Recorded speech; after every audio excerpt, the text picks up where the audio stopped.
Devara is going to postpone. Hi guys, welcome to man of fiction. I Bhanuprakash Reddy Bejjanki. Devara గురించి ఒక exclusive news వచ్చింది cinema release date కి సంబంధించి. దీని గురించి చాలా రోజులుగా మేము కూడా స్పెక్యులేట్ చేస్తున్నాము. ఇప్పుడు పింక్ విలర్ నుంచి ఒక ఎక్స్క్లూజివ్ అప్డేట్ అయితే గ్యారంటీగా వచ్చింది. సో దాని గురించి తెలుసుకునే ముందు ప్లీజ్ సబ్స్క్రైబ్ చేసేసుకోండి. మన టార్గెట్ 20,000 సబ్స్క్రైబర్స్ అన్నమాట. చాలా దగ్గరగా ఉన్నాం. So please help us there. So last Sunday మనం మాట్లాడుకున్నట్టుగానే దేవరా రిలీజ్ డేట్ దగ్గర కొంచెం హిచ్కిచ్చింది. ఎందుకంటే ఏపీలో ఎలక్షన్స్ జరుగుతున్నాయి ఈ ఏప్రిల్ లో. సో అక్కడ ఉన్న పొలిటికల్ డిబేట్ కి అండ్ ఆల్సో ఈ ఫిల్మ్ కి కొంచెం అయ్యే ఛాన్స్ ఉందని లాస్ట్ టైం మాట్లాడుకున్నాం. కాకపోతే ఇవాళ మార్నింగ్ తెలిసింది ఏంటంటే సైఫ్ అలీ ఖాన్ గారికి ఒక ఇంజరీ అయింది షూటింగ్ టైంలో. సో వాళ్ళు ఆ షెడ్యూల్ ని క్యాన్సిల్ చేసి వేరే షెడ్యూల్ ని కంటిన్యూ చేస్తున్నారని చెప్పేసి తెలిసింది పొద్దున్నే. దాని వల్ల రిలీజ్ డేట్ కి కొంచెం అటు ఇటు అయ్యే ఛాన్స్ ఉన్నాయని నేను అనుకుంటూనే ఉన్నా. వెంటనే ఇంకో అప్డేట్ ఏమొచ్చిందంటే దేవరా ఫిలిం యొక్క విఎఫ్ఎక్స్ ఇంకా కంప్లీట్ కాలేదు, ఇంకా పూర్తి కాలేదు. And also the makers are not compromising on the quality of the film. So makers 2024 second half లో మూవీని పోస్ట్పోన్ చేద్దామని ఆలోచిస్తున్నారు అనమాట. సో దీని మీద పింక్ విల్లార్ నుంచి ఒక ఎక్స్క్లూజివ్ వచ్చింది. ఇది నమ్మండి అని చెప్పను, నేనైతే గట్టిగా నమ్ముతాను. వాళ్ళ దగ్గర మాత్రం చాలా గట్టి సోర్సెస్ ఉన్నాయని నేనైతే అనుకుంటాను. ఎందుకంటే ప్రీవియస్ టైమ్స్ లో వాళ్ళు ఇచ్చిన అప్డేట్స్ కూడా చాలా వరకు నిజమయ్యాయి.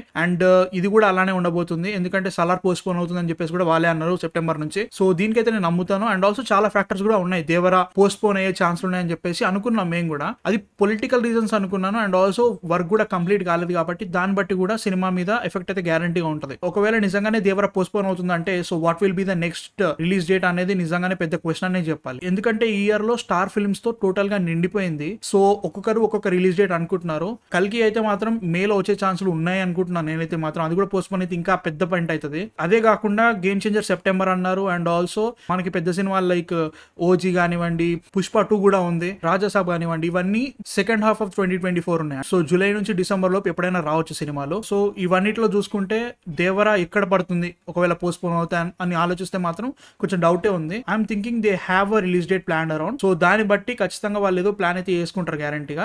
కాకపోతే ఇది జస్ట్ విఎఫ్ఎక్స్ వల్లనే పోస్ట్పోన్ అయింది అనే కంటే ఇంకా చాలా ఫ్యాక్టర్స్ కూడా ఉన్నాయి సినిమాకి. As a set political reasons ఉన్నాయి. అండ్ ఆల్సో సైఫ్ అలీ ఖాన్ గారికి ఇంజురీ అయింది అండ్ విఎఫ్ఎక్స్ ఉన్నాయి కాబట్టి they are not compromising on the film. ఇది పార్ట్ 1 కాబట్టి ఇంకా పార్ట్ 2 కూడా రాబోతుంది కాబట్టి ఫస్ట్ పార్ట్ తోనే బెటర్ క్వాలిటీ ఇస్తే సెకండ్ పార్ట్ కి ఇంకా హైప్ ఆబ్వియస్ గా పెరిగిపోతుంది. సో అండ్ ఆల్సో మొన్న వచ్చిన గ్లిమ్స్ అయితే మాత్రం చాలా చాలా బాగుంది. సూపర్ పాజిటివ్ రెస్పాన్స్ అయితే గ్యారంటీగా వచ్చింది ఆ గ్లిమ్స్ కి కూడా. సో దాన్ని బట్టి చూసుకున్నా కానీ they have to double down on the VFX and quality everything. So వాళ్ళు పోస్ట్పోన్ చేసేలో ఇబ్బంది ఏం లేదు. ఐఎమ్ లిటిల్ డిసప్పాయింటెడ్ ఎందుకంటే ఆల్రెడీ ఫిక్స్ అయిపోయాను ఏప్రిల్ లో రాబోతుంది పెద్ద సినిమా ఒకటి. అండ్ ఆల్సో మేల్ ఇంకోటి రాబోతుంది అనుకున్నా. I'm very excited for it but we can't do anything. Me thoughts ఏంటి అసలు? దేవరా పోస్ట్పోన్ అవుతుంది అంటున్నారు అంటే అఫీషియల్ అప్డేట్ ఇంకా రాలేదు. నాకైతే వస్తుంది అనిపిస్తుంది. మీ థాట్స్ ఏంటో చెప్పండి. ఒకవేళ మా కాంటెంట్ కనుక నచ్చితే మాత్రం please like, share and subscribe చేసి మా ఛానల్కి అయితే సపోర్ట్ చేయండి. 20,000 సబ్స్క్రైబర్స్ ఇప్పుడు టార్గెట్. ఈ ఇయర్ ఎండ్ అయ్యేసరికి 50,000 సబ్స్క్రైబర్స్ దాటాలని ఉందన్నమాట. ప్లీజ్ చేసేయండి. That's it. మళ్ళీ నెక్స్ట్ వీడియోలో కలుస్తా. అంతవరకు man of fiction signing off.